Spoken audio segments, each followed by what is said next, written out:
Hello! Muli, binabati ko kayo ng isang mapagpalang araw ng linggo. Church, wherever you are right now, whoever is hearing me right now, binabati kita at nagsalita ako ng pagpapala sa buhay niyo. So, minsan pa, samahan niyo po ako sa araw na to na marinig ang salita ng Diyos, purihin ng Diyos, and alalahanin ng Panginoong Yesus at tanggapin ang kanyang pagpapala, specifically sa araw na to, sa atin, sa church, at maging sa ating mga mahal sa buhay. Amen po ba? Kung kayo po ay nakapaghanda ho ng communion elements, sinais ko pong samahan niyo po kung magpasimulang alalhanin ang huling hapunan ng Panginoon. Amen po ba? Nais ko lamang pong manalangin saglit. Amen? Bago tayo magpasimulang lahat. Ama, nagpapasalamat po ako sa pribileyo na magkatipon-tipon kami bilang magkakapatid, even online. Salamat ng pagpapala mo ay hindi limited ng hindi pagtitipon ng physical na pagtitipon. Nagpapasalamat kami na ikaw ay para sa amin. Nagpapasalamat kami na sabi mo at pangako mo na tuwing kami ay magtitipon dahil sa iyong naroon kang kasama nila. So we recognize your presence. We recognize your blessings. At lumalapit kami sa inyo na merong kapanatagan sa aming mga puso na ikaw ay mabuti naming Ama. Lord, sa inyong presensya ay walang pagkukundina. So lumalapit po kami sa inyo at kung meron man po na anong hadlang sa aming mga isip, we surrender it to you, Lord. At amin pong inaayon ang aming mga isip, mga paniniwala, ayon lamang sa iyong salita. Ang iyong salita na nagsasabing, Lord, inalis mo na ang lahat ng aming kasalanan at hindi mo na ito aalalahanin pa. So Lord, thank you na kami ay nasa ilalim ng biyaya ng Diyos. At salamat po na pinalalago mo kami araw-araw, binabago mo kami araw-araw, nagpapahayag ka araw-araw. At nagpapasalamat kami sa pribileyo na maaari ka naming makapiling anong sandali. Maaari kaming makalapit sa trono ng biyaya sa lahat ng sandali. At doon, Lord, ay nakakaugnay ka namin, nakaka-fellowship ka namin, napapapurihan ka namin, napapasalamatan ka namin, natatanggap namin kung ano ang kailangan namin. Salamat po sa pribileyong ito. Napakadakilang pribileyong ito, meron ang mga anak ng Diyos. So sa araw na ito, Panginoon, pinupuri ka namin at tinataas ko sa iyo ang lahat ng iyong mga anak. Panginoon, I pray na i-release mo ang iyong special blessing, ang iyong special blessing, basbas, sa buhay ng iyong mga anak at sa bawat pamilya nila, Panginoon, sa kanyang kalintahanan. Salamat na ang salita mo ay aming tipan at anuman ang sabihin mo, ito ay totoo. Salamat na Lord, at salita mo ay buhay sa amin. So, salamat sa araw na to sa lahat ng aming matatanggap, Panginoon. Lord, pinupuri ka na namin at pinapasalamatan ka namin in advance sa lahat ng pagpapala na matatanggap namin today sa pamamagitan ng iyong mga salita na sasalitain sa amin para sa araw na to.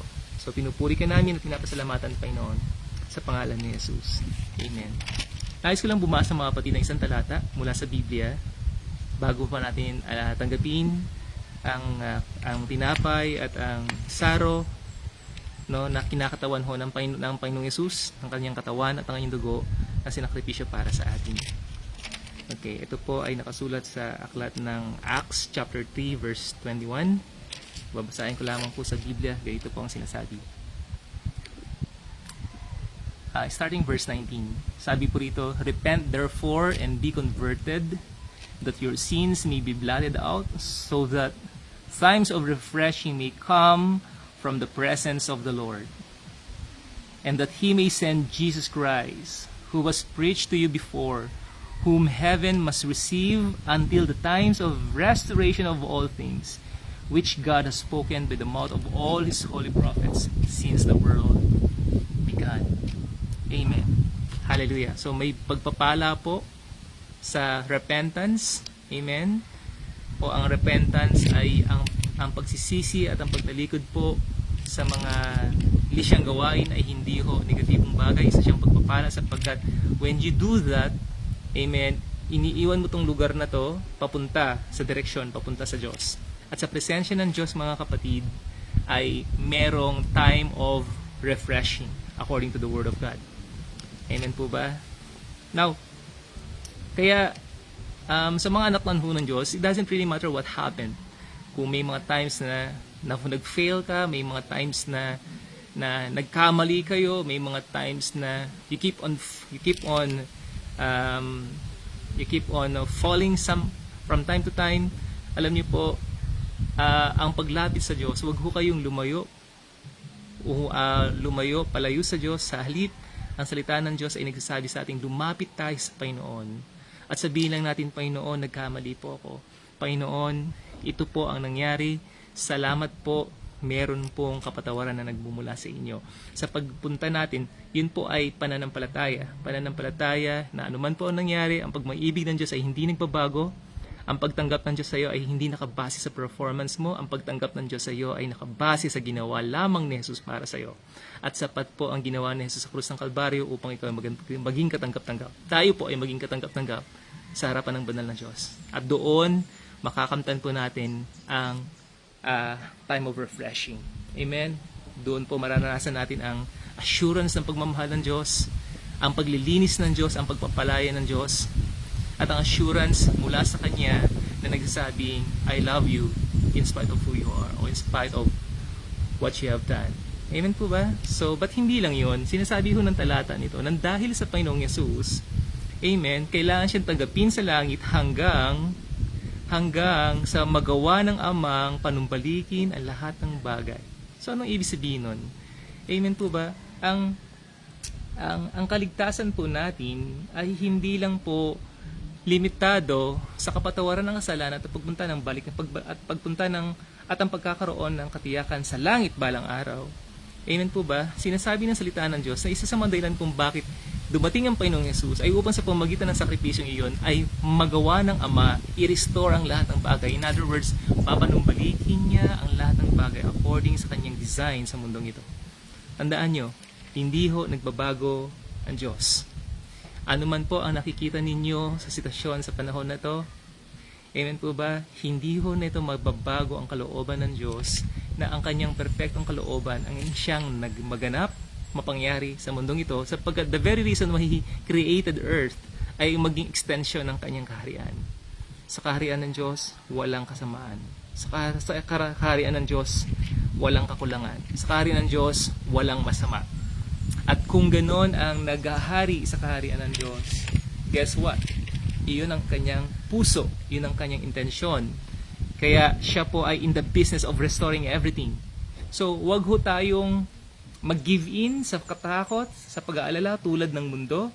Amen po ba? Sapagkat meron tayong bagay na alam na hindi nila alam. Amen po ba? Meron tayong nauunawaan na hindi nila nauunawaan. For we live by faith and not by sight. Alam natin, sa gitna ng mga nangyayari sa mundo, sa kabila ng naririnig lamang ninyo sa daily mainstream media, may mabuting ginagawa ang Diyos. God is at work. Amen po ba? So we just need to fix our eyes on Jesus. Amen po ba? The author and the finisher of our faith. At alalahanin na Panginoong Hesus sapat ang ginawa mo. At alam namin, Lord, na may ginagawa kang mabuti sa aming bansa, sa aming mga buhay, sa aming pamilya, sa aming church. Yun po ang ating assurance. Kaya po inaalala natin ang Panginoong Hesus sa hapon ito. So samahan niyo po ako, ipanalangin po natin ito at sama-sama po natin tanggapin ang pagpapala ng Panginoong Hesus. Ama, nagpapasalamat kami sa katawan at dugo ng Panginoong Hesus, ang nagpatibay ng aming tipan sa buhay na Diyos. Nagpapasalamat kami na ang kaligtasang provide niya sa krus ng Kalbaryo ay sapat, kumpleto at tapos. Nagtagumpay siya sa lahat ng bagay para sa amin. At dahil doon, wala kaming dahilan para matakot sa anumang bagay. Sapagkat walang bagay na hindi niya dinaig doon sa krus ng Kalbaryo. At sa araw na to, sama-sama namin inaalala, Panginoon, hallelujah, na sa pangalan ni Jesus, ang lahat ng sitwasyon ay luluhod. Na sa pangalan ni Jesus walang sakit ang hindi luluhod. Na sa pangalan ni Jesus walang kakulangan ang hindi luluhod. Na walang kakulangan o problema, sitwasyon sa aming buhay, pamilya o sa aming gobyerno o sa aming bansa ang hindi luluhod. Salamat na si Jesus ang hari ng mga hari at Panginoon ng mga Panginoon. Hallelujah. And we belong to His kingdom. Sa araw na ito, i-honor namin ang sakripisyong ito, ang sakripisyong iyon na ginawa ng aming Panginoong Yesus para sa aming lahat at para sa mundo. Salamat, Panginoong Yesus, sa pag-ibig mo sa aming lahat. In Jesus' name. Amen.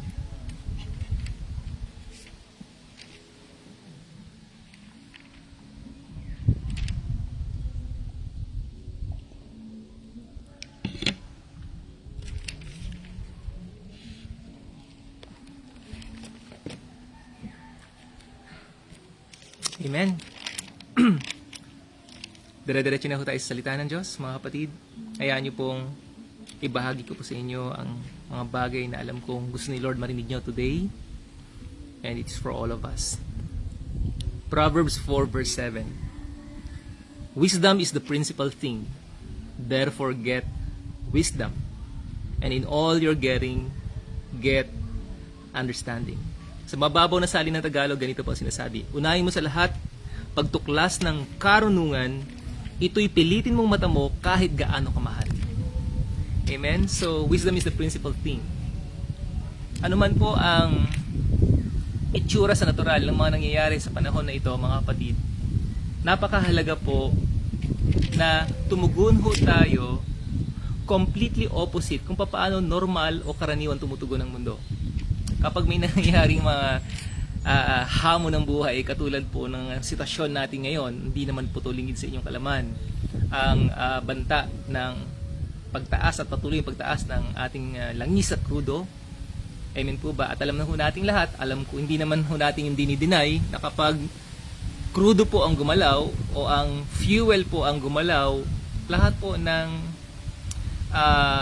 daily commodities po, daily commodities, daily human commodities po, or daily products po, mga pangangailangan natin araw-araw na binibili ay naapektuhan na tumataas.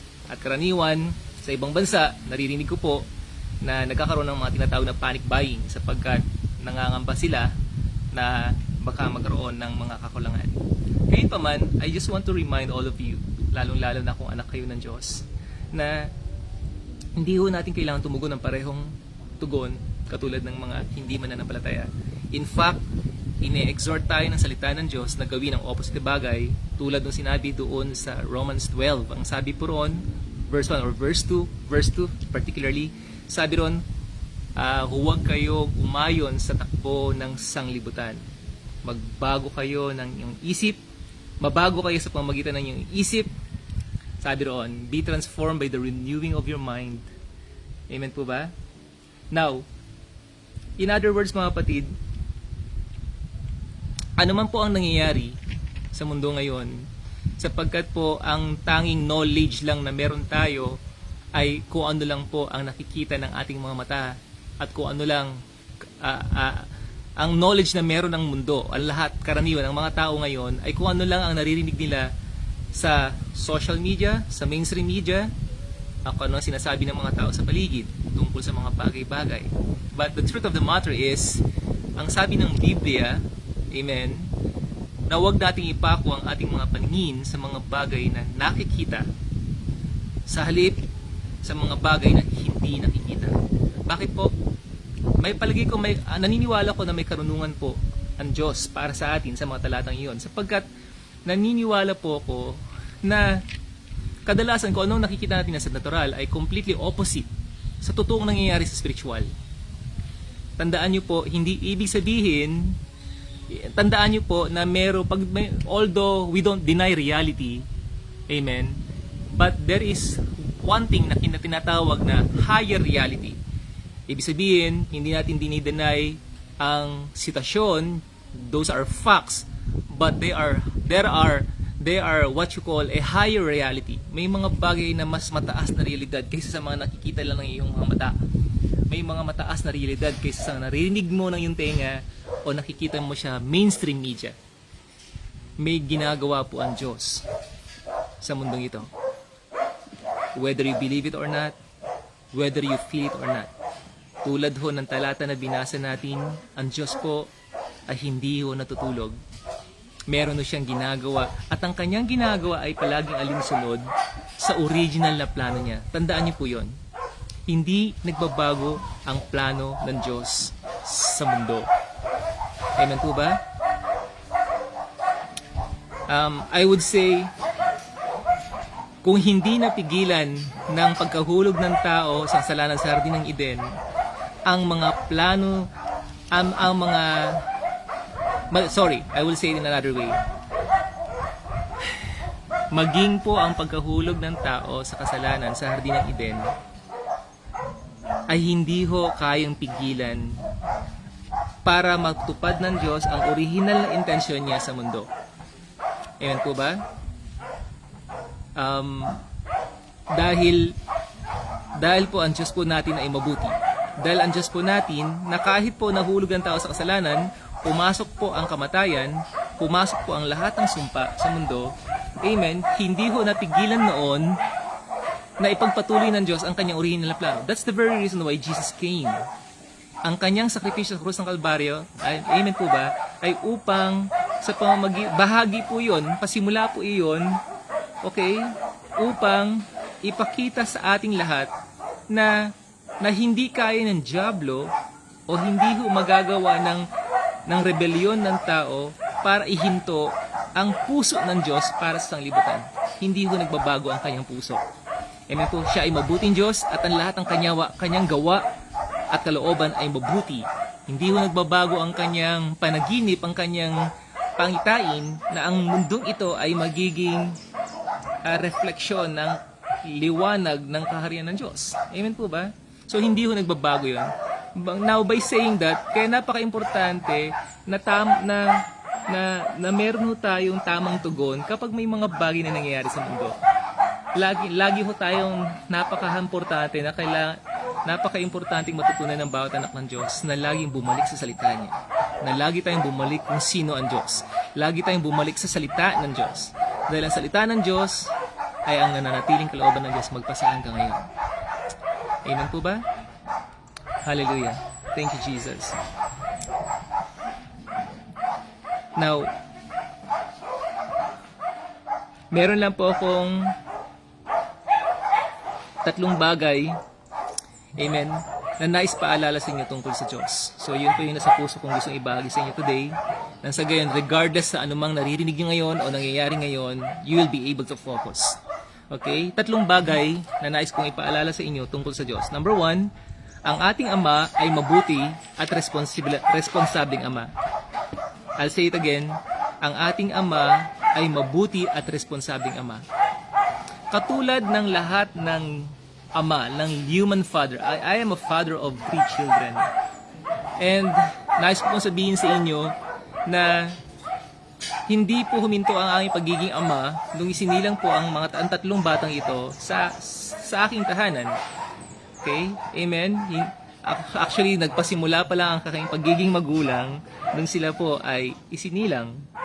Pero gusto ko po sabihin sa inyo na mula silang isinilang, ang aking atensyon bilang isang tatay ay napunta lahat sa kanila. In other words, lahat ng ginagawa ko, lahat ng pinaplano ko sa buhay ay laging may koneksyon para sa buhay nila, para bigyan lang sila, para lang matiyak na magkakaroon sila ng isang maganda at maayos na kinabukasan. Yun ang puso ng isang ama na katulad ko. And I believe lahat ng tatay na nakarinig sa akin ay mag-agree, will do the same thing for their children. Ngayon, bakit ko ito sinasabi? Sapagkat kung ganon ang mga natural na ama towards their children, how much more ang ating amang nasa langit. Amen? Ano man po ang nangyayari sa panahon na ito, ano man po ang narinig nating mga balita, ito po ang nais ko pong bulayin natin at alalahanin natin. Na ang ating amang nasa langit ay mabuting ama at responsabling ama. In other words, tulad ko po, I will do everything, okay, gagawin ko po ang lahat ng bagay sa abot na aking makakaya, sa abilidad at talent na meron ako, sa lahat ng lakas at karunungan na meron ako, para ho tiyakin ng aking mga anak ay magkaroon lamang na mabuti at maayos na kinabukasan. Kung ganun po ako sa aking mga anak, I can just imagine how much more ang ating Ama na nasa langit. In fact, there's a one verse that says, dun sa Luke 11 verse 13, sabi roon, kung kayo na masasama ay marunong magbigay ng mabubuting kaloob sa inyong mga anak, gaano pa kaya ang inyong amang nasa langit? Ibibigay niya, okay, gaano pa kaya ang inyong amang nasa langit na magbibigay ng Espiritu Santo sa mga humihingi sa Kanya? So, can I just remind all of you na kapag may temptation, kapag may kumakatok sa pintuan ng inyong buhay na takot para Okay, ihulog kayo sa temptation, sa takot, sa kinabukasan nyo, na magkukulang kayo, na baka na magkakaroon ng lockdown, na baka hindi nyo ma-provide ang pangailangan ng pamilya nyo. Just remember this. Huwag kayong mag-isip katulad ng mundo. Baguhin po ang inyong isip nyo at alalahanin kung sino ang inyong ama. Ang inyong ama na sa langit ay isang mabuti at responsableng ama. He will surely take care of you. He will surely take care of your income. He will surely protect you, preserve you. Amen po ba? Sa panahon na ito. Sapagkat kailanman, hindi ho mawawalan ng kabuluhan ang kamatayan ni Jesus para sa mga nananampalataya. Amen po ba? In other words, rest in His love. Rest in God's goodness. Amen? Maari, dahil po siya ay Ama, dahil nating lahat na nasa langit, dahil siya ay responsable at mabuti, magagawa natin makapagpahinga sa pag-ibig ng Diyos at magagawa natin makapagpahinga sa kabutihan po ng ating Diyos. Amen? Pangalawang bagay na nais ko pong ipaalala sa inyo tungkol sa ating Diyos ay ito po. Nangako siya na ibibigay niya ang lahat ng ating mga pangangailangan. Okay? Kapag meron hong kumakatok na temptation para takutin kayo na magkukulang kayo, na baka hindi niyo ma-provide ang pangangailangan ng pamilya niyo, dahil ito lang ang sweldo niyo, dahil ito lang ang pera niyo sa bangko niyo, I encourage you to remember this. Nangako siya na ibibigay niya ang lahat ng pangangailangan natin. Romans 8:32. Let me just read it for all of you. Kung ang sarili niyang anak ay hindi niya ipinagkait, sa halip ay ibinigay para sa ating lahat, hindi kaya niya ibibigay sa atin ang lahat ng bagay? Amen. Ito sulat ni Apostol Pablo sa lahat ng mga mananampalataya sa Roma, at pansinin niyo maigi kung paano niya ito sinulat. Kung ang sarili niyang anak ay hindi niya ipinagkait, sa halip ay ibinigay para sa ating lahat, hindi kaya niya, so mag-iiwan siya ng tanong, hindi kaya niya ibibigay sa atin ang lahat ng bagay? So kayo pong sumagot. So ang tanong niya, hindi ba niya ibibigay sa atin ang lahat ng bagay? Matapos niyang ipagkaloob para sa ating lahat ng Panginoong Hesus. In other words, kung nagawa ng mabuting Diyos na ito sa langit, na ibigay sa atin o sa lahat ng tao ang pinaka-importante sa Kanya, si Jesus, ang Kanyang nag-iisa at bugtong na anak. Then ito ang tanong niya, therefore, hindi niya ba ibibigay ang lahat ng bagay na iyong kailangan? Sagutin niyo po yung tanong na yun. Definitely, ibibigay ng Diyos ang lahat ng ating mga pangailangan. If God already gave His best, how can God will not be able to give yung mga lesser things? Amen po ba? So, be assured of that. Amen? Ginarantiya ng Diyos sa pamamagitan ng Kanyang anak na si Jesus na ipoprovide niya ang lahat ng iyong mga pangailangan, lalo na sa panahon na ito. No wonder bakit paulit-ulit niya sinasabi sa Kanyang salita, huwag kayong mabalisa sa lahat ng bagay. Do not worry. Do not worry. Worry not. Amen? Bakit po? Nangako ang Diyos na ipagkakaloob niya ang lahat ng iyong pangailangan. So instead of meditating yung sitwasyon, instead of giving in at magbigay daan sa mga pananakot ng dyablo na magkukulang ka, na walang magpo-provide ng pangailangan mo, alalahanin mo na ang lahat ng iyon ay kasinungalingan lamang. Amen? Ang salita ng Diyos ay katotohanan. At ang Diyos ay nagsasabi sa iyo, He is more than willing to provide for all your needs. Amen? Hallelujah. At ang pangatlo po, na nais ko pong maalala ninyo tungkol sa Diyos sa mga panahon na nangyayari ngayon ay ito. Nangako siyang hindi niya ho tayo iiwan. I'll say it again. Nangako po ang Diyos sa Kanyang salita na hindi Kanya iiwan. Sabi po sa banal na kasulatan sa John chapter 14 verse 15 onwards hanggang 18. Sabi po rito, kung iniibig niyo ako, tutuparin niyo ang aking mga utos. Dadalangin ako sa Ama upang kayo bigyan niya ng isa pang patnubay na magiging kasama niyo magpakailanman. Okay? Nabibigyan daw tayo ng Diyos, Ama, ng isang patnubay na magiging kasama natin gaano katagal? Sabi ron, magpakailanman. In other words, every day, 24/7, 7 days a week, 365 days a year. Amen? All the time. Sino siya? Sasabihin nun siya sa parehong talata. Siya ang espiritu ng katotohanan na hindi matanggap ng sanglibutan, sapagkat siya ay hindi nakikita ni nakikilala ng sanglibutan. Ngunit nakikilala niyo siya sapagkat siya'y nasa inyo at siya'y mananatili sa inyo.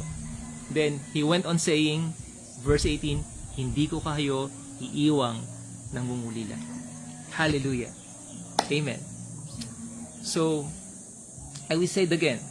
Kapag meron kayong nadarama na temptation mula sa diablo, takutin kayo. Amen. Takutin kayo tungkol sa resources nyo. Takutin kayo kung gaano lang ang pera na meron ka sa bangko. Takutin kayo sa nangyayari sa ekonomiya. Takutin kayo sa maraming bagay sa panahon na to, tulad ng nangyayari ngayon. Okay? Nais ko pong encourage kayo na bumalik kayo sa katotohanan ito. Nangako po ang Diyos at sinabi niyang hindi niya tayo iiwan. Siya mismo sa kanyang salita ay nagsabing ang pangatlong persona ng Diyos, the creator of everything. Okay? Gusto kong maunawaan nyo, nung likha ng Diyos ang buong mundo, present ang tatlong persona ng Diyos. Ang banal na spirito ay naroon, nag-aabang sa Panginoong Yesus. Amen? At bawat salita na salitain ng Panginoong Yesus bilang miyembro ng Godhead na ito. Kinukuha ito ng Banal na Espiritu at pinangyayari niya ito. Ang Banal na Espiritu ang nagpalitaw ng lahat ng bagay na nakikita ninyo. Siya ang kapangyarihan ng Diyos. Siya ang nagpapatupad ng mga kalooban at ng salita ng Diyos. At ang persona ng Diyos na ito ay ang siyang kasama natin ngayon dito sa lupa. Ang pangalan niya po ay Banal na Espiritu. At sinasabi specifically ng Diyos, siya ang kasama mo sa araw na to. Siya ang kasama ng pamilya mo sa araw na to. Siya ang kasama ng church. Amen po ba? At hindi kailanman kanya iiwan. Sabi ng Panginoon, hindi ka mangungulila.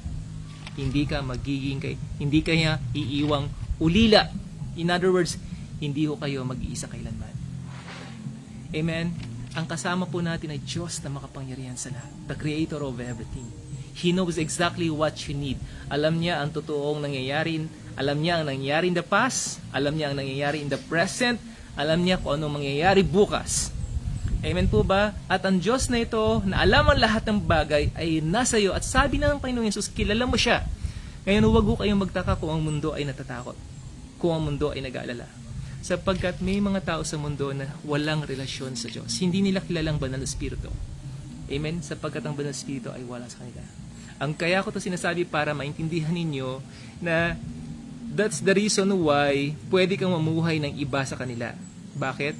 Sapagkat iba po ang inyong kalagayan sa kanila. Ang Banal na Espiritu ay nasa inyo, and the very reason why is it so important for you to know that ay para maging realidad yun sa buhay mo. Maipamuhay mo yun and maging pagpapala ka sa mga taong ito na nasa dilim. Never na intention po ng Diyos na kapag may mga bagay nangyayari, katulad ng mundo, ang unang reaction mo, ang unang reaction natin ay matakot, ay makonfuse, mag-alala, at mangamba. Never na intention ng Diyos na nangyayari ito sa atin. Bakit? Dahil may mga bagay na pribileyo tayo na wala sila. Amen? Kasama natin ang Diyos. Ang pagpapala ng Diyos ay nasa atin. Amen? At dahil ang Banal na Espiritu po ay nasa ating mga buhay, pwede tayong makatanggap ng karunungan araw-araw. Amen? Nasa gayon, kapag may mga sitwasyon, alam na alam natin ang gagawin natin. Amen po ba? Hindi ho tayo mangangapa. Hindi ho tayo mag-aalala. Hindi tayo madidismaya. In other words, magagawa natin magkaroon ng kapanatagan, magagawa natin mag-focus sa ginagawa natin. Amen po ba? Hindi ho tayo mapaparilisa. We will be focused on everything that God wants us to do. Bakit? Walang puwang ang takot, walang puwang ang pag-aalala. Amen? Malaya tayo makakasunod sa Panginoon. I will say it again. Wisdom is the principal thing. Sa mga panahon na tila ba magulo, tila ba nakakatakot, at tila pwedeng ipag-alala ng lahat, gusto kong sabihin sa inyo, hindi, meron pong nakalaang karunungan sa mga anak ng Diyos. Ang kailangan po lang po natin, amen, ay to spend time with God and to receive wisdom from Him. Amen po ba? To receive wisdom from God. Ang salita ng Diyos ay karunungan po natin. Amen? Gusto ko lang po magtapos sa talatang iyon, just to encourage you. Yun po ay nasa, okay, ito po ay nasa Matthew chapter 7. Let me just read it to you. I just wanna end here. Sabi po rito, therefore, whoever hears these sayings of mine and does them, I will liken him to a wise man who built his house on the rock. And the rain descended, the floods came, and the winds blew, and beat on that house, and it did not fall, for it was founded on the rock. Amen. Verse 26, but everyone who hears these sayings of mine and does not do them will be like a foolish man who built his house on the sand. And the rain descended, the floods came, the winds blew, and beat on that house, and it fell. And great was its fall. So, anong sinasabi dito mga kapatid? Araw-araw, dahil kasama ho natin ang Espiritu ng Diyos, pwede ho tayong matanggap ng karunungan sa Kanya. At ang tanging part po natin ay kapag nakapagtanggap po tayo, as we spend time with the Lord, at nakatanggap tayo ng karunungan, katulad ng isang matalinong taong ito na binanggit dito, kailangan lang ho natin yung tanggapin, paniwalaan. So yun na, maghintay. Ang karunungan ay available, pero hindi lang siya basta babagsak sa inyo. We need to spend time with God. Amen. Wait on the Lord. Seek Him for His wisdom. At available siya sa atin. At kapag natanggap natin siya, amen, sabi ron, i-apply natin siya. Gamitin natin ang karunungan iyon. Gamitin natin ang karunungan. Sundin natin ang sinasabi ng Panginoon. Nang sa gayoon, magiging daan tayo, magiging means tayo ng solusyon, maging ng mga taong nakapaligid sa atin. Mga kapatid, tandaan po ninyo, kinakasangkapan ng dyablo ang takot para ikaw ay parilasihin, para hindi mo magawa ang dapat mong gawin. Tayo po ay anak ng Diyos. Tayo po ay ilong ng sanlibutan. Hindi ho tayo kabilang sa dilim. Sa panahong madilim, inaasahan ho ng Diyos, amen, natatayo ang kanyang mga anak, ilalabas niyo po ang ilawan upang magliwanag ka sa mga taong nasa dilim. Amen. Ang karunungan ng Diyos ay liwanag. So mga kapatid, I just want to encourage you sa mga panahong tila ba nangangamba ang lahat, tagalan ang lahat, hindi ho natin kailangan mapasama sa kanila. Kailangan ho natin tumayo. Amen. Mag-spend ang time sa presence ng Panginoon, makatanggap ng karunungan, gawin ko anong pinagagawa ng Panginoon. Amen. Nasa gayon, hindi lang ho nagagawa, sabi nga, ang karunungan na yun ay so important, kaya dapat nating, it's the principal thing. Hanapin daw ho natin ang karunungan katulad ng paghahanap ng ginto at pila, tulad ng mamahaling mga bato. Sapagkat sabi ng Proverbs, sapagkat ang gagawin daw ng karunungan niya, ipipreserve ka niya, iingatan ka niya, bibigyan ka niya ng korona. In other words, as we walk in the wisdom of God every day of our lives, napuprovide po ang ating mga pangailangan. Yun ang sinasabi ng Matthew chapter 7. Ano mang klase ng manggo, hindi ho kayo babagsak, mananatili kang nakatayo. You will be able to receive what you need and you will be an instrument of blessing for others. Amen po ba? So, yun po ang intensyon ng Panginoon para sa kanyang mga anak. So, you don't really have to worry. Ang worry at ang pag-aalala ay dapat walang vocabulary. Wala sa vocabulary ng mga anak ng Diyos. Bakit po? Sapagkat po ang Diyos ay kasama natin. Sabi, ang huling talata po na naalala ko, ang sabi ng salita ng Diyos. Bakit importanteng aware tayo na kasama natin ng Diyos sa pamamagitan ng persona ng Banal Espiritu? Dahil kapag alam mo na kasama mo ang Diyos, alam mo na walang laban, walang sitwasyon, nilalang ang laban sa iyo. If God is for us, who can be against us? So, starting today, remember na ang ating Diyos ay mabuti at responsableng Ama. Remember na ang Diyos ay nangakong ipagkakaloob niya lahat ng pangailangan mo. At sa kauli-uling, sa pangatlo, huwag mong kakalimutan, ang Diyos ay nangakong hindi kanya kailanman iiwan. Pagpalain kayo ng Panginoon sa araw ng church. God bless you.